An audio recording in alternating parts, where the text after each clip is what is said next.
Hi, everybody, and thanks for jumping back into another episode of Jesus Is. My name is Pat Gunning. I'm the youth minister at Sacred Heart Church in Ocean Beach in San Diego, California.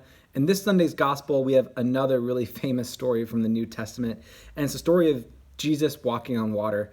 And if you want a quick little rundown of what happened in this story, it's actually the same day as the multiplication of the loaves and fishes, which was the gospel a couple weeks ago. And now it's the evening after the crowds have been dismissed, and Jesus was praying in the mountains by himself. But at the same time, the disciples were in the boat in the water, and the water had become very rough by the storm around it. And though several of the apostles spent most of their life in a boat, they were still really worried. But when they see a phantom, like a ghost, walking towards them on the whitecaps, they get really scared and they cry out in fear.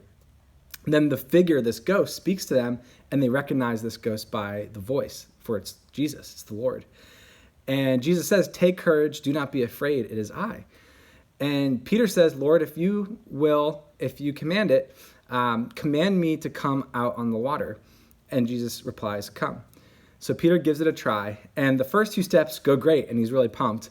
But the funny thing is, when the Lord told him to come, he didn't calm the wind and the waves. He let the storm pursue, even though Peter was coming out in the water in faith.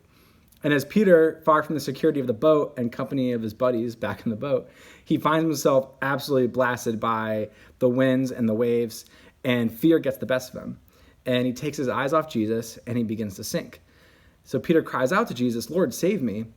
And the Lord helps him out, and then he gently rebukes him. He doesn't say that Peter has no faith, for he had more faith than the other 11 who stayed in the boat. He came out in the water at least. But Jesus' statement is telling. He says, "How little faith you have. Why did you doubt?" I think we love this story because we can really easily relate to it, all of us. In various moments, we surrender our lives, our will, and our future to God. We're like, "Lord, just tell me what you want, and I'll do it. I'll obey." And then he surprises us a bit by taking us up on our offer, and we respond to that call. But how often we doubt the Lord in big moments and in small. The key here is that Peter didn't begin to sink until he took his eyes off Jesus. The moment Peter's eyes came off Jesus, he began to sink. He heard the wind and the waves, and he got scared, and he took his eyes off Jesus. And it's only then that he began to sink, even though before he had literally been walking on water. And not only that, he was doing it through a storm. Think about the storms in your life. What are those storms surrounding your heart? Imagine not only moving through them, but walking on water through them. We can do this by having faith and keeping our eyes on Jesus. The most frequently repeated phrase in the Gospels is, "Do not be afraid." We must make a conscious decision not to allow fear to paralyze us. Peter sank because he took his eyes off Jesus and stopped walking. Faith means to keep walking even when you're scared.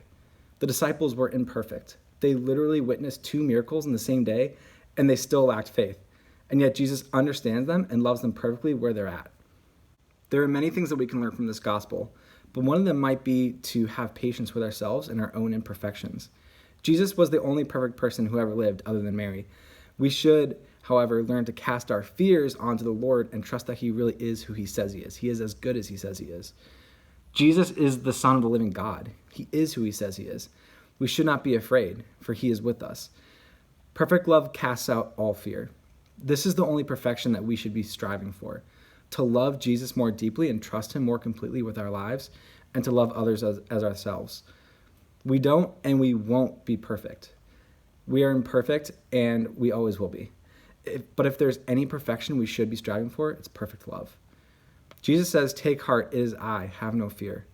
Let's reflect on these words that Jesus spoke to Peter, and hear Jesus saying them to us too, and ask Jesus for a simple faith and yet a great faith. I hope you all have an amazing weekend. God bless.